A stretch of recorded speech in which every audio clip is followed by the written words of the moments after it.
Okay, so in this video I'm gonna show you how we go from this to this. Hey guys, we're back in the basement. I actually already installed the kill switch on the Jeep, and when I was editing the video I found out that I did not actually record anything for an intro. So yeah, this video is going to be on how I install a kill switch into the Jeep Wrangler JL, how I basically navigated around the original 50 amp fuse, installed my own 50 amp fuse inline, and then added a switch to that system so that I can switch my ABS traction control off from inside the Jeep without having to get out, without having to pull a fuse. So yeah, then this is one of 3-4 ways that you can do this. Cheapest way, easiest way is to pull the fuse, okay? Second way is to add a switch like I did. Third way is to use a 5-way relay with an extra switch. And then the fourth way of doing this is to use the Tazer JL Mini to switch off this traction control for you as well. Sorry about that noise, it was cleaners walking by with the trolley that made way too much noise. Okay, so yeah, I'm going to show you guys what I get into, what I do. I'm going to show you how I install the wires in the front of the Jeep, basically from the fuse box into the Jeep. In my previous, I actually thought to show you the piece that I made, but then I already installed it, so I can't show you now. But you'll see it later on in the video, exactly what it looks like and how I made it. I've added another switch in there as well with my hard-mounted winch switch, also on the inside, so that's all good to go. So yeah, let's get into the video. Okay, so the tip of the wiring loom that's gonna go from the fuse box into the car, this is what it looks like. I have this fuse in this 3D printed part here. At the moment it is a 40 amp fuse. The one that I pulled out of the Jeep was a 50 amp fuse. So it just lays in this 3D printed part. Sorry about that. It just lays in this 3D printed part to keep it nice and tidy, and this goes onto the 2 bolts inside the fuse box.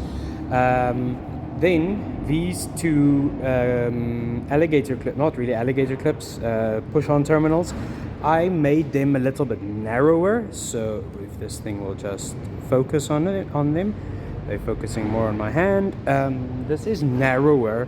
I made this one narrower to fit onto the terminals in the back in the Jeep's fuse box, so that they would have a nice tight fit. And I put these this heat shrink on it, heat shrink on the other side, and then just that's the length. Well, it's quite a bit of a length. I still have to figure out how long it has to be. And yeah, so this is just the fuse part that goes inside the fuse box for this wiring piece. Okay, so first thing that we're going to do in here is we are going to take off the fuse cover, chuck that to the side, and then in the fuse box here we are going to go to this 50 amp fuse here on the side. I'll throw a picture of the diagram that I'm pulling out here on the side.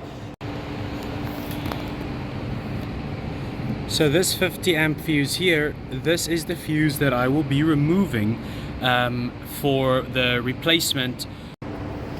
So this one gets removed, and then my 2 narrower little push-on terminals will be connecting to that. And then from there, I will just be going and putting my little fuse holder.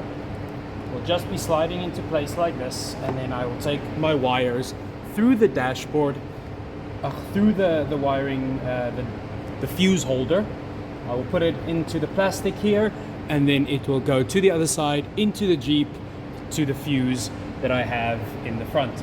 So yeah, that is the basis of this, and I will be basically, this fuse holder just lays on top. I made it so that it goes onto the bolts, and then it holds it in place so that it doesn't move around. And also it is lower than these other relays, so it actually does not interfere at all with the cover when it goes on. Okay, so now that I have this, basically I have this wire in the fuse box, I'm going to pull this fuse. It's very easy to pull it. It's the fuse that I pulled previously on the drive as well, just to see how it works, and it worked absolutely fantastically. So now I'm just going to take these wires and put it back into this spot down here.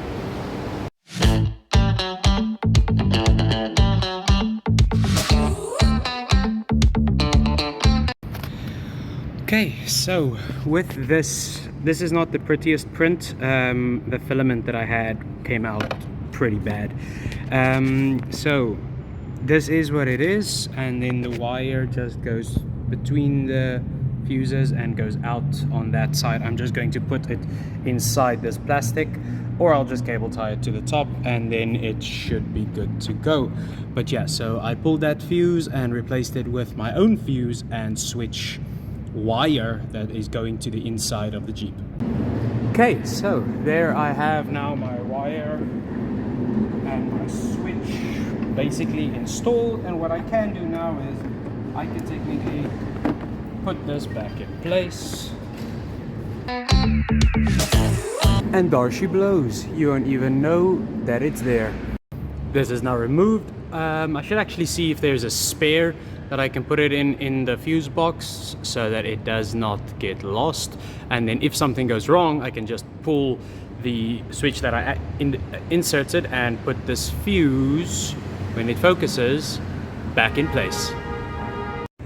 Okay, so I'm just going to take off this plastic piece here so that I can remove some of my old wires that I had in here that I no longer need, and then put the new wire in. This is a painful process, so I'll just time-lapse that, and then we can jump into the inside of the Jeep.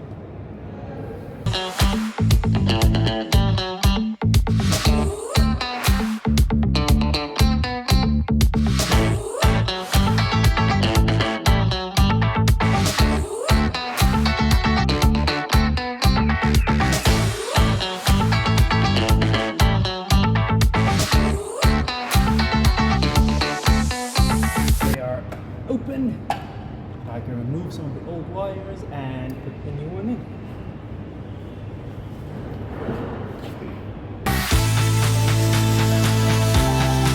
Okay, so now this extra wire that I had in here for my old lights, I can remove them and then pull the new wire through.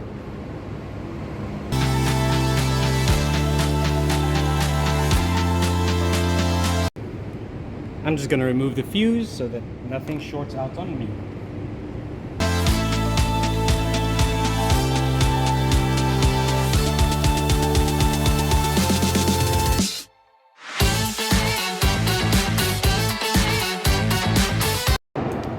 Okay, so what I did was I have this extra piece of wire here. This goes into the little drop down piece of plastic. I'm just going to pull it tight, put it through. My camera accidentally stopped rolling while I was doing that, so sorry about that. But yeah, I'm gonna pull the cable a little bit tighter and then put it through the firewall to the inside. Just with a little bit more light, here is the fuse switch. Here it is plugged into the old fuse location. The wire goes around the back, it goes up, and then it goes into this plastic, runs across and into the Jeep. Okay, so I pulled it tight, well, tight-ish, so that everything is good to go. I can basically do this, put my fuse back in later on, put this back in position, and there we go. No one is the wiser. This wire just needs to be removed, taken out, because it's old and I don't need it anymore, and then we are good to go.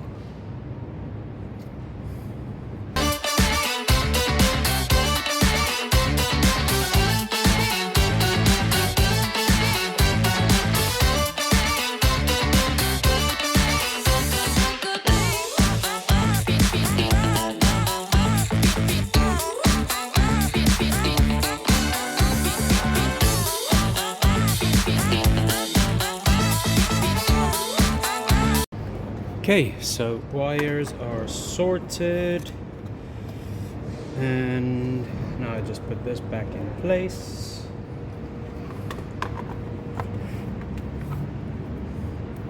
Boom. Good to go. I just need to wire this into on a fuse as well later on, so that I can use my bonnet lights. But this looks a little bit neater, a little bit less wiring. Okay, so I have routed that wire in through the firewall, taken it, wired it through here, and now it's just gonna go into the back of that piece there and come into this little area where it will connect to my switch. Just have to take all the dash apart quickly. Sorry for all the noise in the background. I'm not going to show you how I take this apart. There's a few videos showing how this comes apart. So I'm just going to take it all apart and then show you what I'm going to be doing with the wiring in it. Quick tip. If you are removing wires similar to what I'm doing now, and you use the same color wire for most of the plugs, take a picture of it like I'm doing here, so that you can know what you will be putting back into which location. That would be the easiest way to go. So yeah. Okay, so what I'm doing now is this 3D printed part from my other project. I'm just going to unscrew that and then transfer the plug.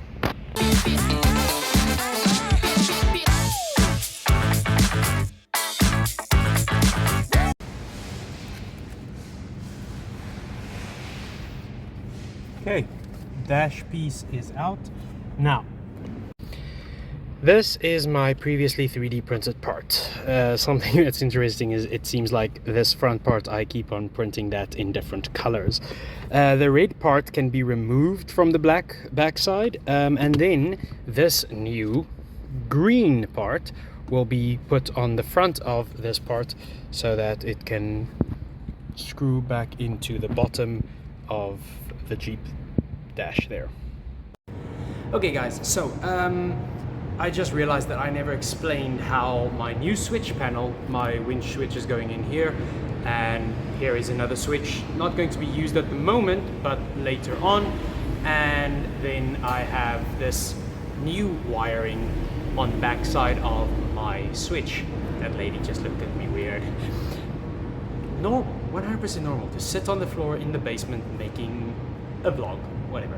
Okay, so there is another way of you doing this with a normal switch, just a plain switch, and you use a 5-way relay. I will add an explanation to that right after I do this part here. Sorry, I had to speak louder. There's a car that drove by really loud. So on the back of this, let's see, let me just take this off. On the back of this little switch, there is basically 5 little prongs. Okay, there's 5 little prongs. If it will just focus over there. Okay, there's 5 little prongs on the back of this switch. You have 1, 2, 3, 4, 5 on the back. It goes into 5 locations on the back of this switch. On the back of this switch, I'm going to basically slide this into place. And on the back of the switch, I numbered some of these wires. 1 is a negative, so that I can actually have an LED light that actually switches on the inside of this. And then there is a positive power in, okay? And then normally open. Now, the normally open one will be with the 5-way relay as well, because for this switch to actually work, you need the power to be running all the time. If you cut the power, that's basically what you're doing when you pull out the fuse, and that's why I have this normally open switch on here, or why you can use the 5-way relay to have power and then cut it off. So what I'm going to do is normally open is the normally open that goes out. The power in is the power that comes from the one side of the fuse in the front, and then just a negative to switch the light on when I actually use the inside. So basically, the wire is coming from the fuse, right? Wire is coming from the fuse. It is going into one side of the switch and coming out the other side of the switch, connecting those two wires, going in a loop and going back into the Jeep. So it's just giving it a little bit of a longer way to go, but also it keeps the circuit closed. Now, when I want to kill my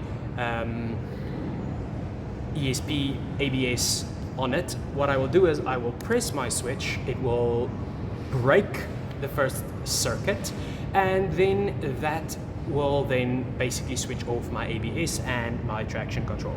Now, what I also did was I just connected the remaining two wires to each other. The one is power for the LED. One is power for the LED, and one is the power that then goes out when I switch the switch on. So basically it diverts from the normally flowing power into the power that basically just switches the LED on and cuts the circuit. So if you have any questions on that part, I think I might be able to explain it a little bit easier later on. But yeah, so basically power goes in the one side, power goes out the other side constantly, right? So then my switch is off. Then when I press the button, press it in, switch it on, I break this circuit, and the circuit power that went out on this side will go through the yellow cable and back into the blue cable, just switching on the LED light in this panel. So that when it is actually switched off, I have the little light that shines bright red in my face, showing me that, listen, this thing is switched on and your ABS is cut off. If the warning lights on the dash weren't enough to tell me what the hell was going on there. Okay, so I am going to pop this, going to pull the wire through the firewall, put it into the car, and then put my switch in. I will also add a little video after I get up here on how the 5-way relay would do exactly the same. So I'll put a little diagram on here as well to show exactly how this can be done with a 5-way relay as well. And this is the cheapest way that you can cut all of your ABS power without having to do anything digitally to the vehicle, and a little bit easier than opening the hood, pulling the fuse and stuff like that. I just didn't want to open the hood. I like pressing buttons and I like getting ease of use, comfort. So yeah, and then that is it. So yeah, let's get back into the explanation and the installation. Okay, so jumping just quickly in here to show you what a 5-prong relay would do and how you could use this as the same thing. If we look at the picture in front of us, 30 will be the battery or the power source. 85 would be the ignition or the trigger, okay? Ground would be 86.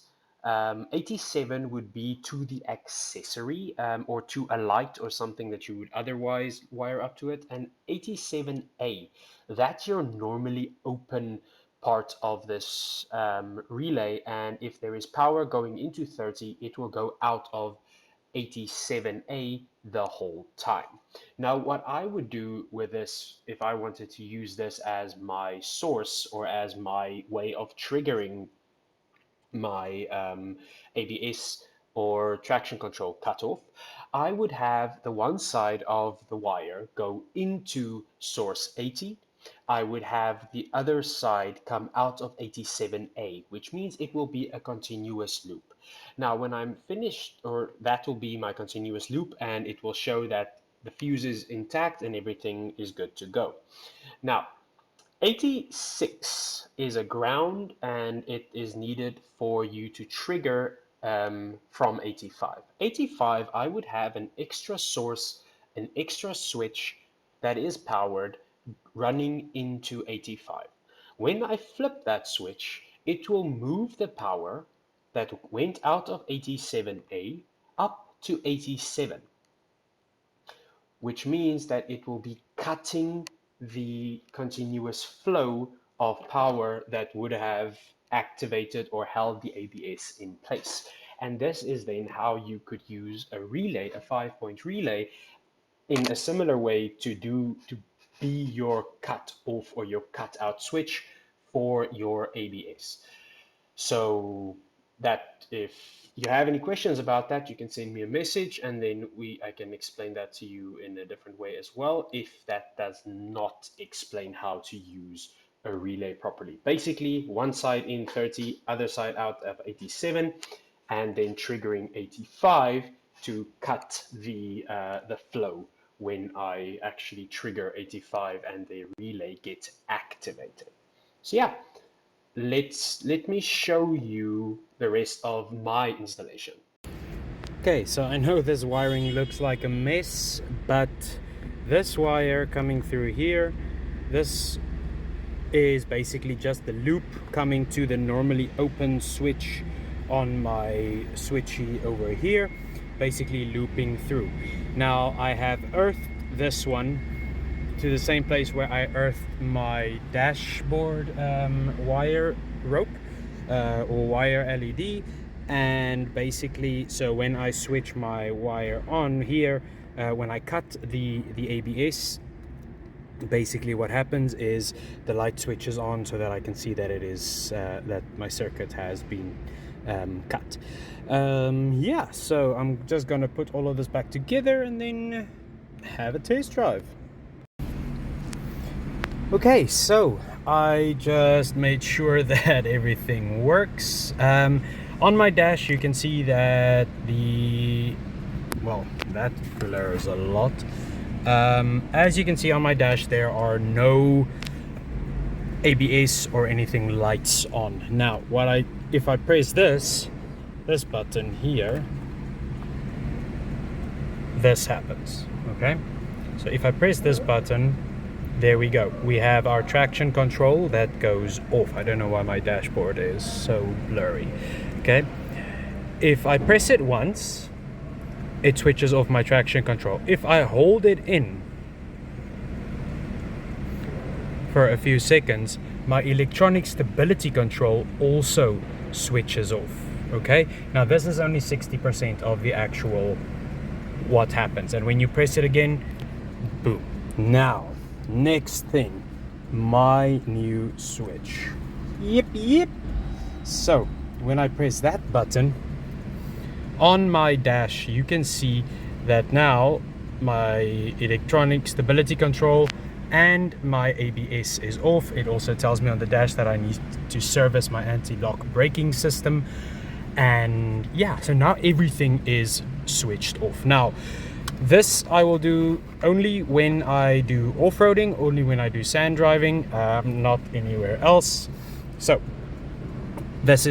you do this at your own risk. I have pulled the fuse while I drive in the sand, and it has given me enough power. Now when you press this button again, okay, it switches that off, but as you can see on the dash, these lights are still off. Now even if I switch my car off, right,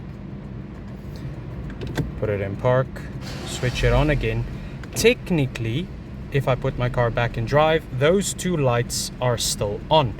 Now as soon as I start driving a little bit, those lights will switch off as I drive on, and there we go, just driving for like 10 meters, and there you go. So now all of my security is back on. So there you have it. That is how I installed my ABS traction control kill switch, by tapping directly into the fuse and adding my own fuse inline and my own switch in at the bottom. Once again, you do this at your own risk. I know that when we do desert driving, when most people do desert driving, on the JKs they have the kill switch, which is a quick little wire cut under the center console but for some reason the JL doesn't have that function yet. I don't think somebody has scratched around enough to find that wire yet. So this is my interpretation of it, where I tapped into the fuse, basically eliminated the original fuse and added this, my inline fuse and my switch in for this. So yeah, if you would like to do that, you can ring me up, send me a message, tell me what you think about it. Sorry, I'm just quickly pulling into the parking here because I had to drive it just to see that it actually works again, so that something doesn't happen to me while I'm actually on the highway. So yeah, yeah, that is my install of my kill switch on the Jeep, and this is how mine works. Now, there is also another way of doing it. I am going to add a little video on how the Tazer JL does it. A friend of mine recorded this video, and I'm just going to voice over it. And then also, I also showed you guys how you can do it with the five-way relay. So yeah, those are 3 ways. Well, technically there's 4. There's 4 ways that in which you can completely disconnect your ABS. Number 1, pull the fuse. Cheapest, doesn't cost you anything, cheapest way. Second cheapest way is by installing this switch that I have, similar to what I have now. A third way of doing it is by adding a 5-way relay onto the system, so that when you switch the switch on, it diverts the power, it basically cuts the flow of the power. And then the 4th way is to use your Tazer JL Mini to disconnect your ABS and traction control. So yeah, if you guys did like this video, please leave a like. If you want to see me doing more stuff like this on the Jeep, maybe some stupid things on the Jeep, I don't know, I hope this is going to be a good thing. So if you want to see me do more things like this on the Jeep, subscribe, ring that bell so that you don't miss a video when it actually comes out. I don't post as regularly. I should post more regularly, but I don't. So if you want to see some more videos of that, like and subscribe, and then I will see you guys in the next one. Cheers. Okay, so here's my friend in his JL. He has the Tazer JL Mini installed. Normally, if you pressed and hold the traction control button, it would have switched off 80% if you held the button. If you switch it off, it just does the traction control. But now, if you hold it, as you see right there, it lights up the ABS and it lights up the traction control, the ESP button there. And this is now completely switched off. All of these traction control and ABS functions are completely switched off, similar to removing the fuse and or cutting the line like I do. Now with the Tazer, this is a lot easier. It's just holding down the button and good to go.